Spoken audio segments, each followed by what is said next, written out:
যখন তোমরা দুনিয়ায় আসো নাই, আমি আল্লাহ পাক রব্বুল আলামিন এই পৃথিবীটাকে এমনভাবে আমি তৈরি করে দিলাম, এমনভাবে সৃষ্টি করে দিলাম, এমনভাবে বানায় দিলাম। আল্লাহ পাক রব্বুল আলামিন বলেন, হে মানুষ, তুমি যখন কোনো বিল্ডিং নির্মাণ কাজে যখন তুমি দাফিত হও, ওই বিল্ডিং বানাইতে বানাইতে 2 মাস 3 মাস 4 মাস গত হয়ে যায়। ও মানুষ, ভালো করে শুনে নাও, আমি এমন একজন রব, আমি এমন একজন সৃষ্টিকর্তা, আমি এমন একজন দ্রষ্টার, এমন একজন স্রষ্টা, আমি রব্বুল আলামিন।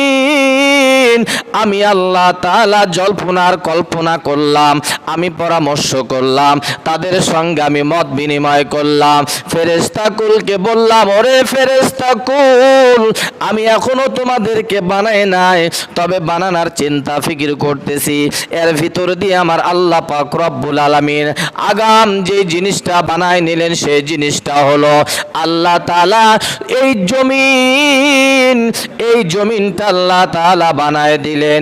আমরা জানি জমিনটার স্তর আছে 60টি। কয়টি? জমিনের স্তর কয়টি?